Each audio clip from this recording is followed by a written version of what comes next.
नमस्ते दोस्तों, welcome to मेरे चैनल बुक ट्यूबर विशाल पर। आज हम डेविड श्वार्ट्ज की पुस्तक the magic of thinking big के 12वें अध्याय के बारे में बात करेंगे, जो है लक्ष्य बनाएं, सफल बने।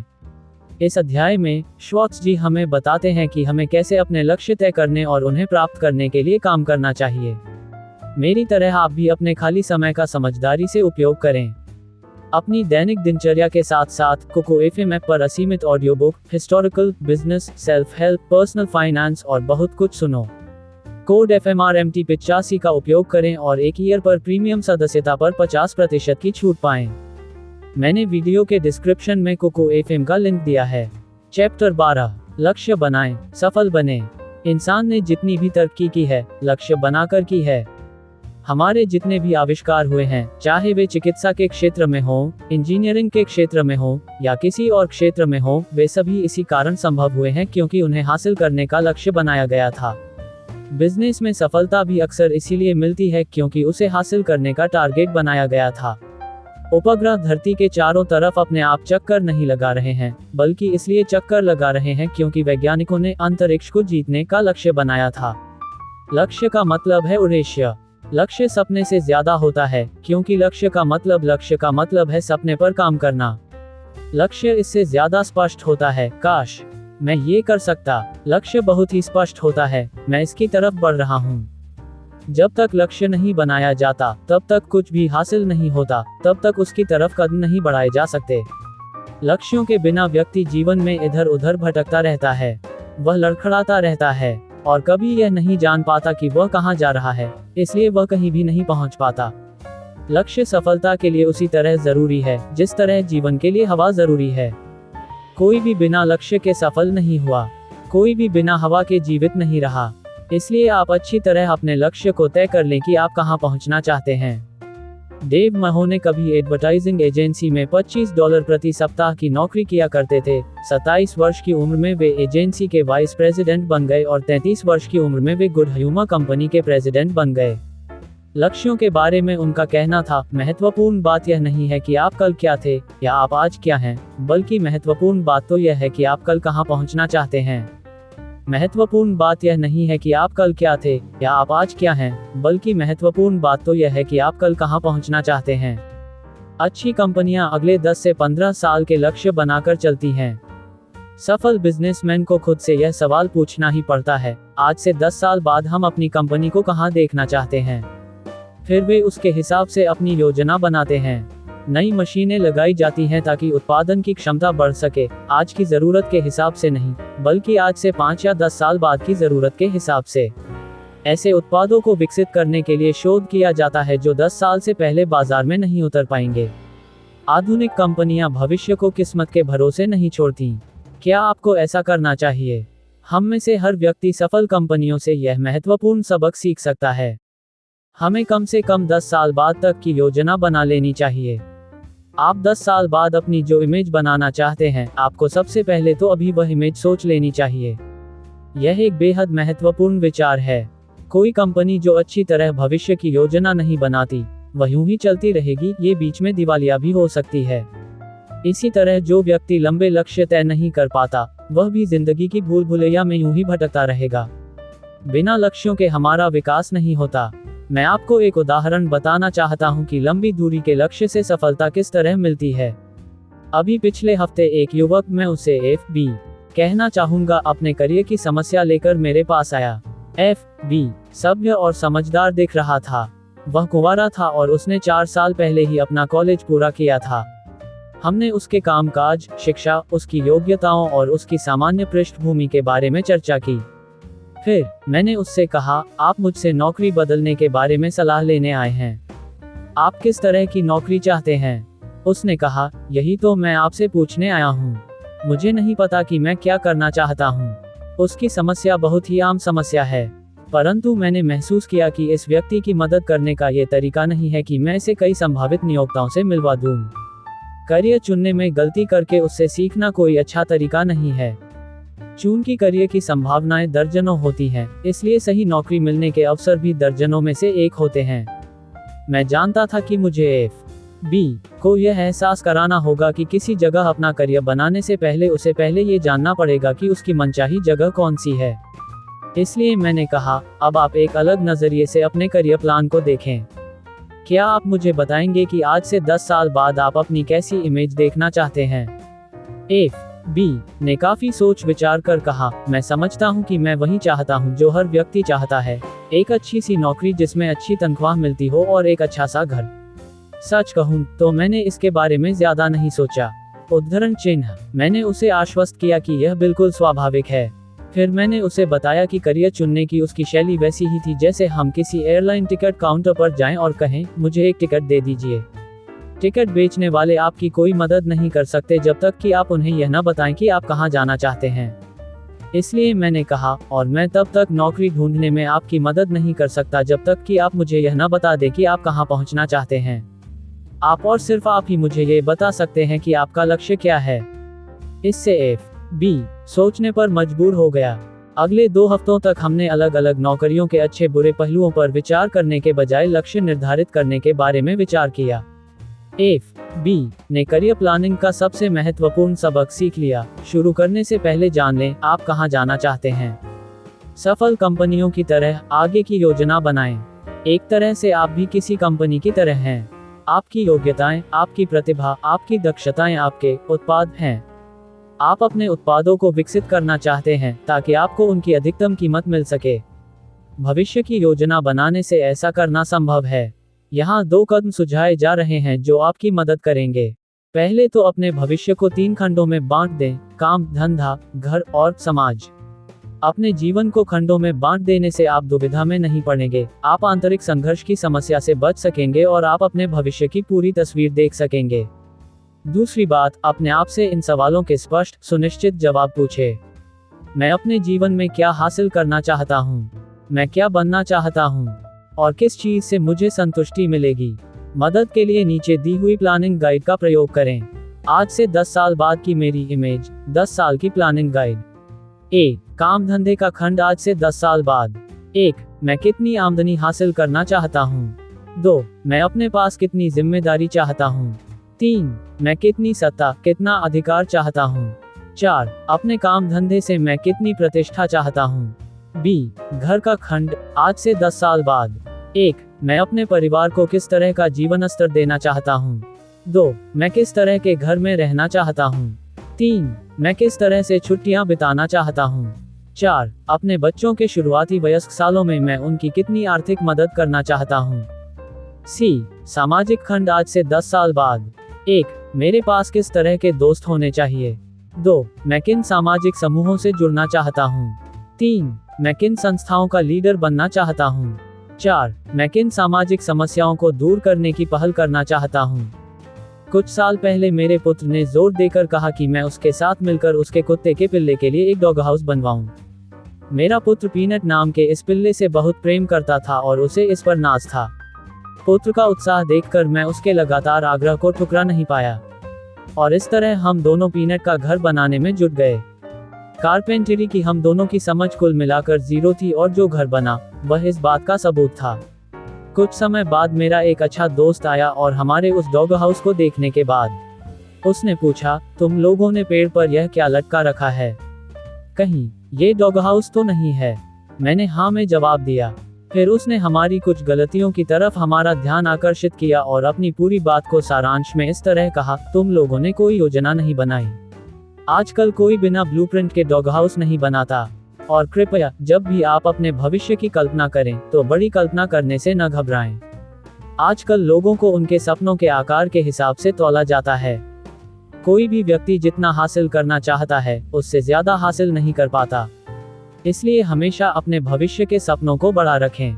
नीचे एक व्यक्ति के जीवन की योजना शब्दशः बताई गई है, इसे पढ़ें। किस तरह उसने अपने भावी घर का लक्ष्य बनाया है ये देखें। जब उसने ये लिखा होगा तब निश्चित रूप से वह अपने भविष्य के घर को देख रहा होगा। मेरे घर का लक्ष्य गांव में होगा। घर सदन मैनन स्टाइल का होगा, 2 मंजिला, सफेद कॉलम इत्यादि। चारों तरफ फेंसिंग होगी और शायद वहां पर फिश पॉन्ड भी होगा, क्योंकि मेरी पत्नी और मुझे मछली पकड़ने का शौक है। हम अपने डॉबरमैन के लिए जो घर बनाएंगे वह घर के पिछवाड़े बनाएंगे। मैं हमेशा से चाहता हूँ कि मेरे घर में एक लंबा सा ड्राइववे हो जिसके दोनों तरफ पेड़ लगे हों। परंतु मैं जानता हूँ कि मकान और घर में अंतर होता है। जरूरी नहीं है कि हर मकान घर भी हो। मैं अपने मकान को घर बनाने की पूरी कोशिश करूंगा। ये ध्यान रखूंगा कि यह खाने और सोने की जगह से ज्यादा कुछ बने। हम अपनी योजना बनाते समय ईश्वर को भी नहीं भूले हैं। हम चर्च की गतिविधियों में एक निश्चित राशि दान में देंगे। आज से 10 साल बाद मैं अपने परिवार को दुनिया की सैर पर ले जाना चाहूंगा। इसके पहले कि हमारा परिवार शादी ब्याह के कारण तितर-बितर हो जाए, मैं ऐसा करना चाहता हूँ। अगर हमारे पास एक साथ पूरी दुनिया की सैर पर जाने का समय नहीं होगा तो हम इसे 4-5 अलग अलग छुट्टियों में बांट लेंगे और हर साल दुनिया के एक हिस्से की यात्रा करेंगे। स्वाभाविक रूप से मेरे घर के खंड की ये सारी योजनाएं इस बात पर निर्भर करती हैं कि मेरे काम धंधे के खंड में मुझे कैसी सफलता मिलती है। इसलिए अगर मैं ये सब हासिल करना चाहता हूँ तो मुझे सफल होना ही पड़ेगा। ये योजना 5 साल पहले लिखी गई थी। तब उस व्यक्ति के पास 2 छोटे स्टोर्स थे। आज वह 5 स्टोर्स का मालिक है और उसने देहात में 17 एकड़ जमीन भी खरीद ली है, जहां वह अपना घर बनाने जा रहा है। वह अपने लक्ष्य की तरफ लगातार बढ़ रहा है। आपके जीवन के तीनों खंड आपस में जुड़े हुए हैं। हर एक की सफलता किसी न किसी हद तक दूसरे पर निर्भर करती है। परंतु जो खंड बाकी सभी खंडों पर सबसे ज्यादा प्रभाव डालता है, वह है आपका काम धंधे वाला खंड। हजारों साल पहले जिस गुफा मानव का घरेलू जीवन सबसे सुखद होता था और जिसे सर्वाधिक सामाजिक सम्मान मिलता था, वह शिकारी के रूप में सबसे सफल हुआ करता था। सामान्य तौर पर यही बात आज भी सही है। हम अपने परिवारों को जो जीवन स्तर देते हैं और हमें जो सामाजिक सम्मान मिलता है, वह काफी हद तक काम धंधे के खंड में हमारी सफलता के कारण मिलता है। कुछ समय पहले मैकिन्सी फाउंडेशन फॉर मैनेजमेंट रिसर्च ने व्यापक सर्वेक्षण करवाया ताकि यह जाना जा सके कि एग्जीक्यूटिव बनने के लिए सबसे ज्यादा जरूरी गुण कौन सा है। बिजनेस, सरकार, विज्ञान और धर्म के लीडर से सवाल पूछे गए। हर बार अलग अलग तरीकों से इन शोधकर्ताओं को एक ही जवाब मिला। एग्जीक्यूटिव की सबसे महत्वपूर्ण योग्यता उसकी आगे बढ़ने की प्रबल इच्छा होती है। जॉन वानामेकर की सलाह याद रखें, कोई व्यक्ति जब तक अपने काम में अपने आप को झोंक नहीं देता, तब तक वह महान काम नहीं कर पाता। उद्धरण चिन्ह, अगर इसका सही दोहन किया जाए तो प्रबल इच्छा में अनंत शक्ति है। इच्छा का अनुसरण करने की असफलता, वह न करना जो आप करना चाहते हैं, औसत दर्जे की जिंदगी या असफलता का रास्ता है। मुझे एक कॉलेज के अखबार के बेहद प्रतिभाशाली युवा लेखक के साथ हुई चर्चा याद आती है। इस युवक में प्रतिभा थी। अगर किसी व्यक्ति में पत्रकारिता के करियर में सफल होने का मादा था, तो वह यही व्यक्ति था। उसके ग्रेजुएशन के कुछ समय पहले मैंने उससे पूछा, डैन तुम अब क्या करोगे, पत्रकारिता के करियर में जाओगे? डैन ने मेरी तरफ देखा और कहा, अरे नहीं, मुझे लिखना और रिपोर्टिंग करना बहुत पसंद है और मुझे कॉलेज के अखबार में काम करने में बहुत मजा भी आता है। परंतु पत्रकारों की कमाई थोड़ी सी होती है और मैं भूखे नहीं मरना चाहता। इसके बाद मैं 5 साल तक डैन से नहीं मिला। फिर एक शाम को वह मुझे न्यू ऑर्लिन्स में मिला। डैन किसी इलेक्ट्रॉनिक्स कंपनी में असिस्टेंट पर्सनल डायरेक्टर के रूप में काम कर रहा था और उसने मुझे जल्दी ही बता दिया कि वह अपने काम से संतुष्ट नहीं है। मेरी तनख्वाह तो अच्छी है, मेरी कंपनी भी अच्छी है और जहां तक जॉब सिक्योरिटी का सवाल है वह मेरे पास है, परंतु इस काम में मेरा दिल नहीं लगता। अब मैं सोचता हूं कि काश कॉलेज के बाद मैंने किसी प्रकाशक के यहाँ या किसी अखबार में काम किया होता। डैन के रवैये से बोरियत और अरुचि साफ झलक रही थी। वह हर चीज में बुराई देख रहा था। जब तक वह अपनी नौकरी छोड़कर पत्रकारिता में नहीं जाएगा, उसे उसकी मनचाही सफलता हासिल नहीं हो पाएगी। सफलता में पूरे मन से प्रयास की जरूरत होती है और आप किसी काम में पूरा मन तभी लगा सकते हैं जब आप उसे पसंद करते हो। अगर डैन ने अपना मनपसंद काम किया होता तो वह आज अखबार की दुनिया में काफी ऊपर होता और लंबे समय में उसे आज से ज्यादा पैसा और मानसिक संतोष मिल रहा होता। अपने नापसंदगी के काम को छोड़कर अपना मनपसंद काम करना वैसा ही है जैसे 10 साल पुरानी कार में 500 हॉर्स पावर की मोटर लगा दी जाए। हम सभी में इच्छाएं होती हैं। हम सभी सपने देखते हैं कि हम सचमुच क्या करना चाहते हैं, परंतु हम में से बहुत कम लोग ही वास्तव में अपनी इच्छाओं का कहना मानते हैं। इसके बजाय हम अपनी इच्छाओं का गला घोंट देते हैं। सफलता की हत्या करने के लिए हम 5 तरह के हथियारों का इस्तेमाल करते हैं। इन हथियारों को नष्ट कर दें, क्योंकि ये हथियार खतरनाक हैं। 1. खुद को नाकाबिल समझना। आपने दर्जनों लोगों को ये कहते सुना होगा, मैं डॉक्टर या एग्जीक्यूटिव या कमर्शियल आर्टिस्ट या बिजनेसमैन बनना चाहता हूँ, परंतु मैं ऐसा नहीं कर सकता। मुझ में इतनी प्रतिभा नहीं है। अगर मैंने कोशिश की तो मैं सफल नहीं हो पाऊंगा। मेरे पास शिक्षा और या अनुभव की कमी है। कई युवक युवतियां अयोग्यता की छुरी से अपनी इच्छा को मार डालते हैं। 2. सुरक्षा की बीमारी। जो लोग कहते हैं, मैं जहां हूं वहीं सुरक्षित हूं, वे अपने सपनों की हत्या करने में सुरक्षा के हथियार का इस्तेमाल करते हैं। 3. प्रतियोगिता। इस क्षेत्र में पहले से ही बहुत सारे लोग हैं। यहाँ तो लोग एक के ऊपर एक खड़े हुए हैं, जैसे विचार भी इच्छा को तत्काल मार डालते हैं। 4. माता पिता के आदेश। मैंने सैकड़ों बच्चों को अपना करियर चुनते समय ये कहते सुना है, मेरा मन तो दूसरा करियर चुनने बका था, परंतु मेरे माता पिता ने मुझसे ये करियर चुनने के लिए कहा, इसलिए मैंने इसे ही चुन लिया। ज्यादातर माता पिता अपने बच्चों को जानबूझकर यह आदेश नहीं देते कि उन्हें क्या करना चाहिए। हर बुद्धिमान माता पिता अपने बच्चों को जिंदगी में सफल देखना चाहते हैं। अगर बच्चा शांति से यह समझाए कि वह दूसरा करियर क्यों चुनना चाहता है, तो माता पिता उसकी बात सुनेंगे और कोई तनाव पैदा नहीं होगा, क्योंकि बच्चे के करियर के बारे में माता पिता और बच्चे दोनों का लक्ष्य एक ही है, सफलता। 5. पारिवारिक जिम्मेदारी। अगर मैंने 5 साल पहले नौकरी बदली होती तो अच्छा रहता, परंतु अब मेरे पास परिवार है और इसलिए मैं अब कुछ नहीं कर सकता। ये नजरिया भी आपकी इच्छाओं की हत्या करने का हथियार है। इन हत्या के हथियारों को फेंक दें। याद रखें, पूरी शक्ति हासिल करने का इकलौता तरीका, पूरी ताकत से लक्ष्य की तरफ बढ़े चलने का एकमात्र उपाय यही है कि आप जो करना चाहते हैं वही करें। इच्छा के सामने समर्पण कर दें और बदले में आपको ऊर्जा, उत्साह, मानसिक स्फूर्ति और बेहतर सेहत भी मिलेगी। और इच्छा के सामने समर्पण करने की कोई उम्र नहीं होती। ज्यादातर सचमुच सफल लोग सप्ताह में 40 घंटे से भी ज्यादा समय तक काम करते हैं, परंतु आपने कभी नहीं सुना होगा कि उन्होंने ज्यादा काम की शिकायत की हो।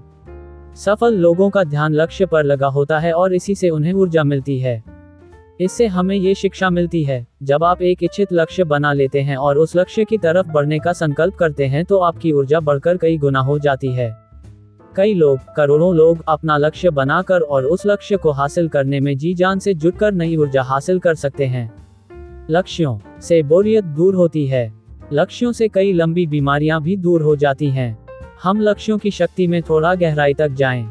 जब आप अपनी इच्छाओं के आगे समर्पण करते हैं, जब आप अपने दिमाग पर लक्ष्य को हावी हो जाने देते हैं, तो आप में शारीरिक शक्ति, ऊर्जा और उत्साह का संचार होता है, जिसके सहारे आप उस लक्ष्य को हासिल कर सकते हैं। परंतु आपको कुछ और भी मिलता है जो उतना ही बहुमूल्य है।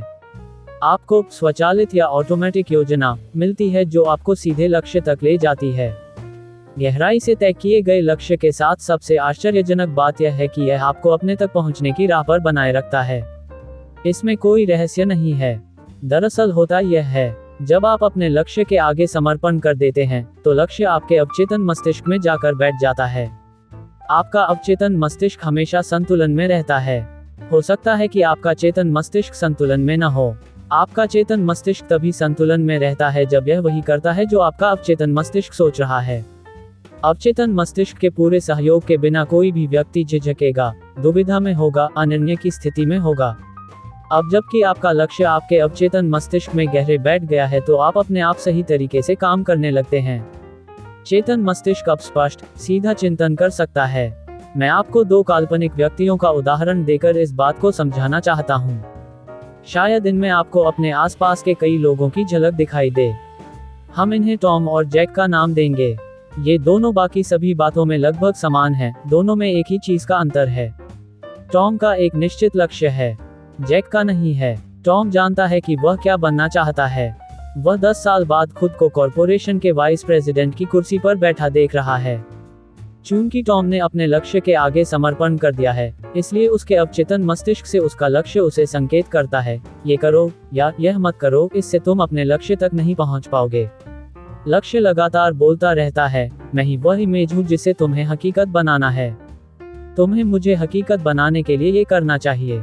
उद्धरण चिन्ह। टॉम के पास लक्ष्य था, इसलिए वह इधर उधर की बातों में नहीं उलझा। लक्ष्य ने उसे सारे कामों में सही रास्ता दिखाया। जब टॉम कोई सूट खरीदता था, तो उसका लक्ष्य उसे बताता था कि उसे कौन सा सूट चुनना चाहिए।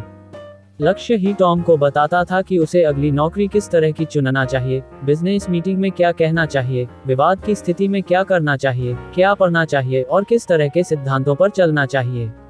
अगर टॉम अपने लक्ष्य से जरा सा भी इधर उधर भटकता था तो उसके अवचेतन मस्तिष्क में फिर स्वचालित यंत्र सक्रिय हो जाता था और उसे चेतावनी दे देता था कि वह भटक गया है और उसे बताता था कि सही राह पर आने के लिए उसे क्या कदम उठाने होंगे। टॉम के लक्ष्य ने उसे अपनी नौकरी के वातावरण के प्रति बेहद संवेदनशील बना दिया था। दूसरी तरफ जैक के पास कोई लक्ष्य नहीं था, इसलिए उसके पास मार्गदर्शन देने वाले स्वचालित यंत्र का अभाव था। वह जल्दी ही दुविधा में पड़ जाता था। उसके काम बिना नीतियों के होते थे। वह हिचकता था, कभी इधर कभी उधर जाता था, ये सोचता था कि उसे इस हालत में क्या करना चाहिए। चूंकि उसके पास लक्ष्य को हासिल करने की लगन नहीं थी, इसलिए जैक औसत जिंदगी की आसान राह पर लड़खड़ाता हुआ चल रहा था। क्या मैं आपसे ऊपर लिखे खंड को दोबारा पढ़ने का आग्रह कर सकता हूँ? ऐसा अभी करें। इस अवधारणा को अपने दिमाग में बैठ जाने दें। बेहद सफल लोगों के जीवन का अध्ययन करें। ये देखें कि उन सभी ने अपने लक्ष्य के प्रति समर्पण कर दिया था। देखें कि किस तरह किसी बेहद सफल व्यक्ति की जिंदगी उसके लक्ष्य के चारों तरफ घूमती है। लक्ष्य के सामने समर्पण करें। सचमुच समर्पण करें। उसे अपने दिमाग पर हावी हो जाने दें और तब लक्ष्य आपको वह स्वचालित मार्गदर्शन प्रदान करेगा जो आपको लक्ष्य तक पहुंचाने में सहायक होगा। हम लोगों के साथ अक्सर होता है कि किसी शनिवार की सुबह जब हम सोकर उठते हैं तो हमारे पास कोई योजना नहीं होती, हम नहीं जानते कि हमें उस दिन क्या करना है। इस तरह के दिनों में हम लगभग कुछ हासिल नहीं कर पाते। हम दिन को यूं ही गुजार देते हैं और जब दिन खत्म हो जाता है तो खुश होते हैं। परंतु जब हम किसी दिन को योजना के साथ शुरू करते हैं तो हमारे काम फटाफट हो जाते हैं। यह आम अनुभव एक महत्वपूर्ण सबक सिखाता है। किसी काम में सफलता हासिल करने के लिए हमें उस काम की योजना बनाना चाहिए। द्वितीय विश्व युद्ध के पहले वैज्ञानिकों को परमाणु की प्रबल शक्ति का आभास था, परंतु वे यह नहीं जानते थे कि परमाणु को किस तरह विखंडित किया जाए ताकि इसकी प्रबल शक्ति का विस्फोट हो। जब अमेरिका युद्ध में उतरा तो भविष्यदर्शी वैज्ञानिकों ने परमाणु बम की संभावित शक्ति को देखा। तत्काल एक योजना बनी जिसका सिर्फ एक लक्ष्य था, परमाणु बम बनाना। बाकी सब इतिहास है। कुछ ही सालों में लगन और मेहनत रंग लाए। परमाणु बम गिराए गए और युद्ध खत्म हो गया। परंतु अगर लक्ष्य हासिल करने की योजना नहीं बनी होती तो परमाणु को विखंडित करने की प्रक्रिया शायद इतनी जल्दी नहीं हो पाती। शायद इसमें 1 दशक या इससे भी ज्यादा का विलंब हुआ होता। अगर आपको काम करना है तो उसके लक्ष्य बना लें। हमारे उत्पादन का भट्टा ही बैठ जाएगा अगर हम उत्पादन के टारगेट न बनाएं। सभी कंपनियों के अफसर टारगेट डेट और उत्पादन की संख्या का लक्ष्य बनाते हैं। सेल्समैन तभी ज्यादा सामान बेच पाते हैं जब उन्हें निश्चित संख्या में माल बेचने का लक्ष्य दिया जाता है। प्रोफेसर जानते हैं कि विद्यार्थी तभी अपने टर्म पेपर लिख पाते हैं जब उसके लिए डेडलाइन तय कर दी जाती है। तो अगर आप सफलता की तरफ आगे बढ़ना चाहते हैं तो लक्ष्य तय करें। डेडलाइन बनाएं। किस तारीख तक आप लक्ष्य हासिल करेंगे ये तय करें। अपने आप ये तय करें कि आप इतने समय में इतना हासिल करेंगे। आप केवल उतना ही हासिल कर सकते हैं जितना हासिल करने की आपने योजना बनाई है। ट्यूलेन यूनिवर्सिटी स्कूल ऑफ मेडिसिन के डॉक्टर जॉर्ज जी बक मानवीय दीर्घजीविता के विशेषज्ञ हैं। उनके अनुसार कई चीजों से ये तय होता है कि आप कितने समय तक जिएंगे। वजन, आनुवंशिकता, खान पान, मानसिक तनाव, व्यक्तिगत आदतें। परंतु डॉक्टर बक कहते हैं, जल्दी मरने का सबसे आसान तरीका है रिटायर हो जाना और कुछ न करना। हर इंसान को जिंदा रहने के लिए जीवन में रुचि लेना चाहिए।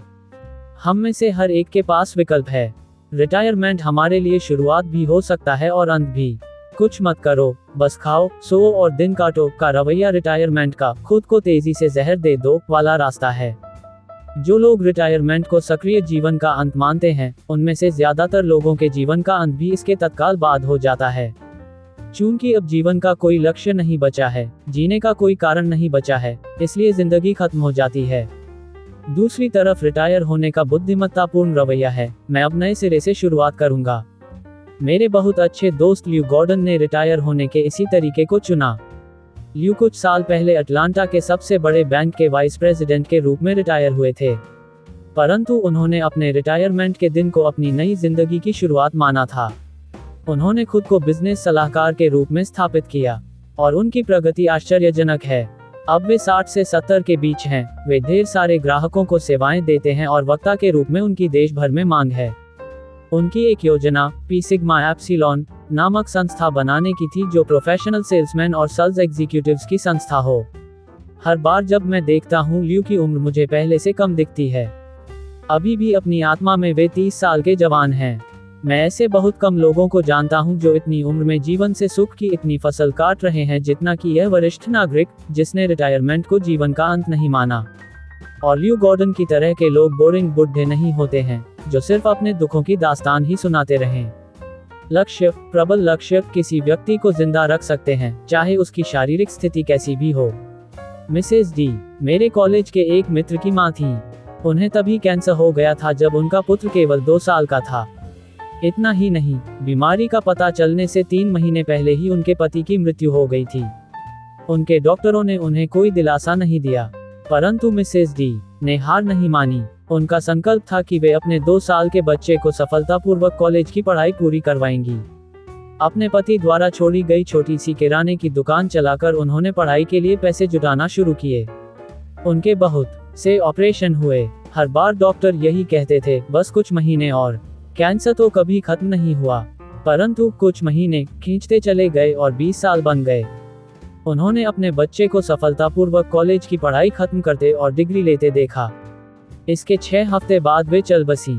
लक्ष्य, प्रबल लालसा में इतनी शक्ति थी कि वे मौत से 2 दशक तक लड़ती रहीं। लंबे जीवन के लिए लक्ष्यों का प्रयोग करें। दुनिया की कोई भी दवा और आपका डॉक्टर भी यह मानेगा जीवन को बढ़ाने में इतनी सक्षम नहीं होती जितनी कि कुछ करने की इच्छा होती है। वह व्यक्ति जो अधिकतम सफलता हासिल करने के लिए कृतसंकल्प है, ये सिद्धांत सीख जाता है कि प्रगति एक समय में एक कदम चलने का नाम है। एक एक ईंट लगाकर ही घर बनता है। फुटबॉल के खेल में भी एक एक मैच करके ही विश्व कप जीता जाता है। कोई डिपार्टमेंट स्टोर एक एक नए ग्राहक से ही बढ़ता है। हर महान सफलता छोटी छोटी सफलताओं की श्रृंखला होती है। एरिक सेवारी जाने माने लेखक हैं।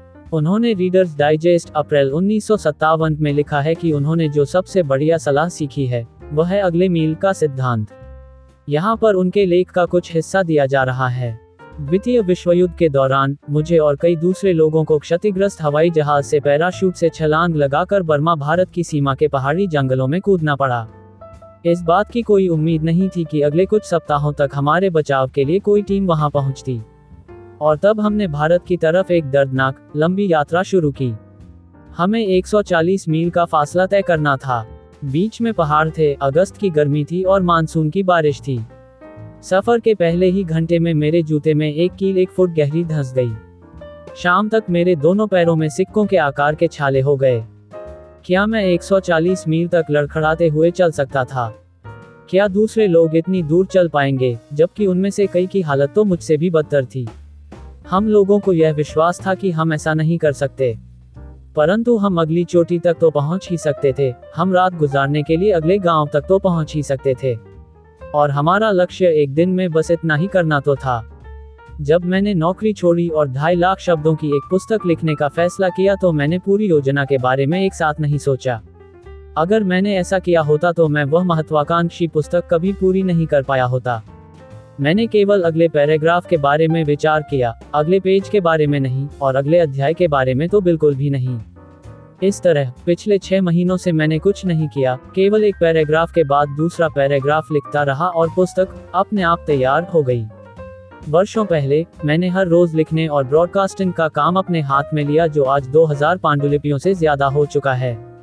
अगर तब किसी ने मुझसे एक साथ 2000 पांडुलिपियों को लिखने का कॉन्ट्रैक्ट साइन कराया होता तो मैं इतने बड़े काम को करने में अपनी असमर्थता व्यक्त कर देता। परंतु मुझे सिर्फ एक पांडुलिपि लिखने के लिए कहा गया, इसके बाद फिर एक, और मैंने हमेशा यही किया है। अगले मील का सिद्धांत एरिक सेवारी के लिए काम कर गया और यह आपके लिए भी काम करेगा। कदम दर कदम का तरीका किसी भी लक्ष्य को हासिल करने का इकलौता बुद्धिमत्तापूर्ण तरीका है। धूम्रपान छोड़ने का सर्वश्रेष्ठ फॉर्मूला जिसने मेरे कई दोस्तों की सिगरेट छुड़वा दी है, वह अगले घंटे का फॉर्मूला है। अंतिम लक्ष्य तक पहली ही बार में पहुंचने के बजाय, यानी कभी धूम्रपान न करने का संकल्प ले लेना उतना कारगर नहीं होता जितना कि अगले घंटे सिगरेट न पीने का संकल्प। जब घंटा खत्म होता है तो धूम्रपान करने वाला अपने संकल्प को 1 और घंटे के लिए बढ़ा देता है। फिर जब इच्छा कम होती जाती है तो इस समय को 2 घंटे रखा जा सकता है, और इसके बाद 1 दिन। अंततः लक्ष्य हासिल हो जाता है। वह व्यक्ति जो एकदम इस आदत को छोड़ना चाहता है वह इसलिए असफल होता है क्योंकि इसमें असहनीय मनोवैज्ञानिक वेदना होती है। सिगरेट के बिना 1 घंटे रहना आसान है, सिगरेट के बिना जिंदगी भर रहना कठिन है। किसी भी लक्ष्य को हासिल करने में कदम दर कदम चलने के तरीके की जरूरत होती है। जूनियर एग्जीक्यूटिव के लिए हर काम, चाहे वह कितना भी छोटा नजर आता हो, आगे बढ़ने का एक मौका देता है। एक समय में एक ग्राहक को सामान बेचकर ही सेल्समैन मैनेजमेंट की जिम्मेदारी उठाने काबिल समझा जाता है। धर्मोपदेशक के लिए हर प्रवचन, प्रोफेसर के लिए हर लेक्चर, वैज्ञानिक के लिए हर प्रयोग, बिजनेसमैन के लिए हर मीटिंग महान लक्ष्य की तरफ एक कदम आगे बढ़ाने का अवसर है। कई बार ऐसा लगता है जैसे कोई अचानक सफल हो गया है, परंतु अगर आप ऐसे लोगों के इतिहास को देखें जो अचानक चोटी पर पहुंचते दिखे हों, तो आप पाएंगे कि उन्होंने पहले काफी जमीनी तैयारी की थी। और जो तथाकथित सफल लोग अपनी प्रसिद्धि को जल्दी ही गंवा देते हैं, वे दरअसल ऐसे नकली लोग होते हैं जिनकी नींव कमजोर होती है। जिस तरह कोई सुंदर इमारत पत्थर के टुकड़ों से बनती है, उसी तरह सफल जिंदगी हमारे छोटे छोटे कामों से ही बनती है। ये करें, चाहे आपको अपना अगला काम कितना ही महत्वहीन लगे, परंतु चूंकि यह सही दिशा में एक कदम है, इसलिए इस काम को पूरा करके अपने अंतिम लक्ष्य की तरफ बढ़े चलें। इस प्रश्न को याद कर लें और अपने हर काम के मूल्यांकन में इसकी मदद लें। क्या यह मुझे वहां ले जाएगा जहां मैं पहुंचना चाहता हूं? अगर जवाब ना में है तो पीछे हट जाएं, अगर जवाब हाँ में है तो बेधड़क आगे बढ़ जाएं। ये स्पष्ट है, हम सफलता की कोई बड़ी छलांग नहीं लगाते, हम वहां एक समय में एक एक कदम बढ़ाकर पहुंचते हैं। सफल उपलब्धि के लिए मासिक कोटा निर्धारित करना एक उत्तम नीति है। अपना मूल्यांकन स्वयं करें। ये तय करें कि अपने आप को ज्यादा प्रभावी बनाने के लिए आपको क्या करना चाहिए। नीचे दिए गए फॉर्म का प्रयोग मार्गदर्शक के रूप में करें। हर महत्वपूर्ण शीर्षक के अंतर्गत वह काम लिख लें जो आप अगले 30 दिनों में करना चाहते हों। फिर जब 30 दिन का समय खत्म हो जाए, तो अपनी प्रगति की जांच करें और एक नया 30 दिवसीय लक्ष्य बना डालें। हमेशा छोटे छोटे काम करते रहें ताकि आप बड़े काम करने के लिए तैयार रहें। 30 दिवसीय सुधार मार्गदर्शिका। अभी और के बीच मैं ये करूंगा। इन आदतों को छोड़ूंगा। सुझाव: 1. काम टालना। 2. नकारात्मक भाषा। 3. एक दिन में 1 घंटे से ज्यादा टीवी देखना। 4. गपशप। इन आदतों को डालूंगा। सुझाव: 1. अपने हुलिये का हर सुबह कड़ा मूल्यांकन करें। 2. रात को सोते समय अगले दिन की योजना बनाएं। 3. हर संभव मौके पर लोगों की तारीफ करें। इन तरीकों से अपने बॉस की नजरों में अपना मूल्य बढ़ाएं। सुझाव: 1. अपने अधीनस्थों को विकसित करने में सहयोग दें। 2. अपनी कंपनी के बारे में, इसके काम के बारे में और इसके ग्राहकों के बारे में ज्यादा जानें। 3. अपनी कंपनी को अधिक प्रभावी बनाने के लिए 3 स्पष्ट सुझाव दें। अपने घर पर मैं अपना मूल्य इस तरह बढ़ाऊंगा। सुझाव: 1. अपनी पत्नी के छोटे छोटे कामों की तारीफ करूंगा जिन्हें मैं अब तक अनदेखा किया करता था। 2. सप्ताह में 1 बार अपने पूरे परिवार के लिए कुछ खास करूंगा। 3. अपने परिवार को हर दिन 1 घंटे का अविभाजित समय दूंगा। इन तरीकों से अपने दिमाग को पैना करूंगा। सुझाव: 1. अपने क्षेत्र की व्यावसायिक पत्रिकाओं को पढ़ने में हर हफ्ते 2 घंटे का समय दूंगा। 2. आत्म सुधार की एक पुस्तक पढ़ूंगा। 3. 4 नए दोस्त बनाऊंगा। 4. चुपचाप एकांत में बैठकर 30 मिनट रोज चिंतन करूंगा। अगली बार जब आप किसी सभ्य व्यक्ति, संस्कारवान व्यक्ति, अच्छे वक्ता, आकर्षक तरीके से तैयार व्यक्ति, प्रभावी व्यक्ति को देखें तो खुद को याद दिलाएं कि वह इस तरह से पैदा नहीं हुआ था। उसने इस तरह बनने के लिए हर दिन कोशिश की होगी, लगातार कोशिश की होगी। नई अच्छी आदतें डालना और पुरानी बुरी आदतों को छोड़ना हर दिन की इसी कोशिश का हिस्सा है। अभी हाल अपनी 30 दिवसीय सुधार मार्गदर्शिका तैयार करें। अक्सर जब मैं लक्ष्य निर्धारित करने की बात करता हूं तो कोई न कोई इस तरह की बात कहता है, मैं जानता हूं कि लक्ष्य की तरफ काम करना महत्वपूर्ण है, परंतु अक्सर ऐसी घटनाएं हो जाती हैं जिनसे मेरी योजना गड़बड़ा जाती है। ये सच है कि कई बार ऐसी घटनाएं हो जाती हैं जो आपके लक्ष्य की राह में बाधा खड़ी कर देती हैं। जैसे आपके परिवार में कोई गंभीर बीमारी या मृत्यु हो जाए, आप जिस नौकरी की कोशिश कर रहे हो वह पद ही समाप्त हो जाए, या आपके साथ कोई दुर्घटना हो जाए। तो हम इस विचार को अपने दिमाग में गहरे बैठा लें, वैकल्पिक रास्ते तैयार रखें। अगर आप किसी सड़क पर जा रहे हों और आपको बीच में "रास्ता बंद है" का बोर्ड दिखाई देता है, तो आप वहीं पर डेरा नहीं डाल देते, नहीं आप घर वापस लौट जाते हैं। वह रास्ता बंद है, इसका मतलब सिर्फ इतना सा है कि आप उस रास्ते से अपने लक्ष्य तक नहीं पहुंच सकते। आपको अपने लक्ष्य तक पहुंचने के लिए किसी दूसरे रास्ते से जाना होगा। ये देखें कि सेना के अधिकारी किस तरह योजना बनाते हैं। जब वे अपने लक्ष्य को हासिल करने के लिए मास्टर प्लान बनाते हैं, तो वे वैकल्पिक योजनाएं भी बनाते हैं। अगर कोई अप्रत्याशित घटना हो जाती है जिससे प्लान ए सफल नहीं हो सकता, तो वे प्लान बी पर काम करने लगते हैं। आप हवाई जहाज में तब भी आराम से बैठे रहते हैं जबकि वह हवाई अड्डा पास हो जहां आपको उतरना है, लेकिन वहां हवाई जहाज उतारना फिलहाल संभव नहीं है। आप घबराते नहीं हैं क्योंकि आप जानते हैं कि हवाई जहाज चलाने वाले के पास उतरने की वैकल्पिक जगह है और पर्याप्त रिजर्व ईंधन है। वह व्यक्ति दुर्लभ ही होगा जिसने बहुत बड़ी सफलता पाई हो और अपने जीवन में उसने कभी वैकल्पिक रास्तों का इस्तेमाल न किया हो। ऐसे बहुत से लोग हैं जिन्होंने वैकल्पिक रास्तों का इस्तेमाल करके सफलता पाई है। जब आप वैकल्पिक रास्ते पर चलते हैं तो आप अपने लक्ष्य नहीं बदलते, आप सिर्फ अपने रास्ते बदलते हैं। आपने कई लोगों को ये कहते सुना होगा, काश मैंने वह स्टॉक उस समय खरीदा होता, आज मेरे पास ढेर सारा पैसा होता। आमतौर पर लोग स्टॉक या बॉन्ड या रियल एस्टेट या किसी दूसरे किस्म की जायदाद में निवेश करने के बारे में सोचते हैं, परंतु सबसे बड़ा और सबसे लाभदायक निवेश खुद में निवेश करना होता है। ऐसी चीजें खरीदना जिनसे आपकी मानसिक योग्यता और शक्ति बढ़े। प्रगतिशील कंपनियां जानती हैं कि आज से 5 साल बाद वे कितनी मजबूत होंगी। यह उन आने वाले 5 सालों में तय नहीं होगा, बल्कि अभी तय होगा और इस बात से तय होगा कि वे इस साल उस योजना में कितना निवेश कर रही हैं। लाभ केवल एक ही स्रोत से आते हैं, निवेश। ये हम सब के लिए एक सबक है। लाभ के लिए आगे आने वाले सालों में औसत आमदनी से ज्यादा हासिल करने के लिए हमें खुद में निवेश करना चाहिए। हमें अपने लक्ष्यों को हासिल करने के लिए निवेश करना चाहिए। यहाँ 2 दृढ़ आत्म निवेश तकनीकें दी जा रही हैं जो आपके भविष्य को सुधारने में आपके बहुत काम आएंगी। 1. शिक्षा में निवेश करें। खुद में निवेश करते समय सच्ची शिक्षा में निवेश करना सबसे अच्छा निवेश होता है, परंतु इससे पहले हम ये सुनिश्चित कर लें कि वास्तव में शिक्षा से हमारा आशय क्या है।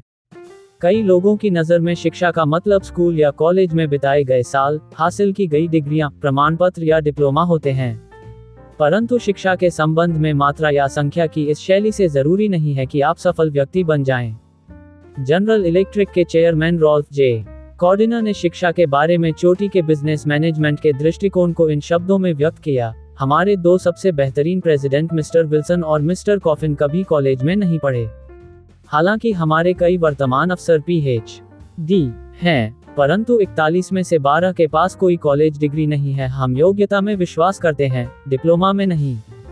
डिप्लोमा या डिग्री से आपको नौकरी ढूंढने में मदद तो मिल सकती है, परंतु उस नौकरी में आपकी प्रगति की कोई गारंटी नहीं मिल सकती।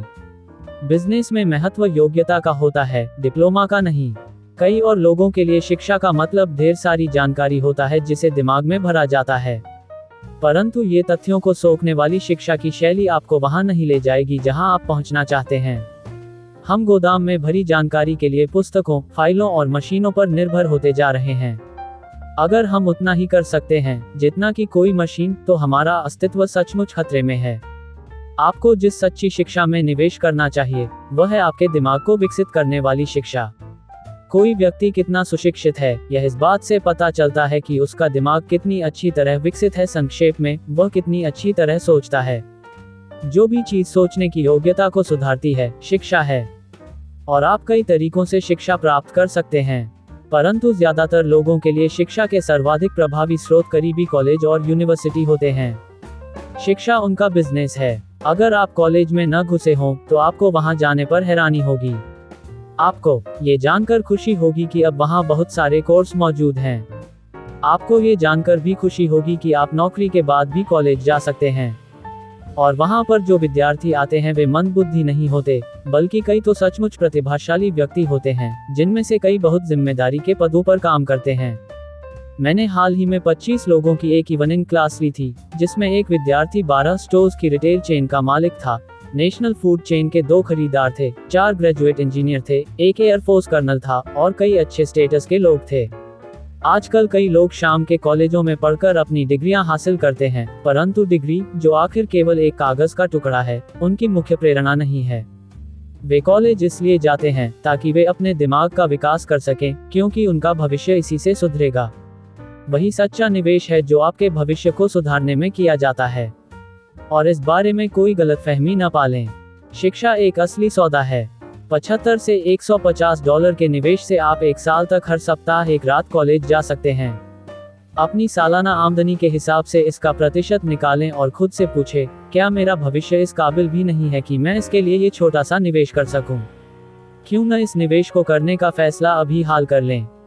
कॉलेज में फोन करें, जिंदगी भर हर सप्ताह एक रात। यह आपको प्रगतिशील, युवा, चौकस बनाए रखेगा।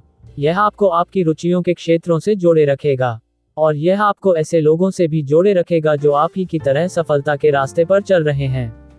2. विचारदाताओं में निवेश करें। शिक्षा आपके मस्तिष्क को ढालने में मदद करती है, नई परिस्थितियों का सामना करने का प्रशिक्षण देती है और समस्याएं सुलझाने में आपकी मदद करती है। विचारदाता यानी जो विचार देता है, वह भी इससे मिलता जुलता काम करता है। विचारदाता आपके मस्तिष्क का पोषण करते हैं, आपको सोचने के लिए रचनात्मक सामग्री देते हैं। सर्वश्रेष्ठ विचारदाता कौन है? वैसे तो कई हैं, परंतु अच्छी गुणवत्ता की सामग्री की सतत आपूर्ति के लिए आप ऐसा करें, हर महीने एक प्रेरणादायक पुस्तक खरीदने का संकल्प करें और 2 विचारप्रधान पत्रिकाओं के ग्राहक बन जाएं। इस तरह बहुत ही कम पैसे और समय में आप सर्वश्रेष्ठ चिंतकों और विचारकों के संपर्क में आ जाएंगे।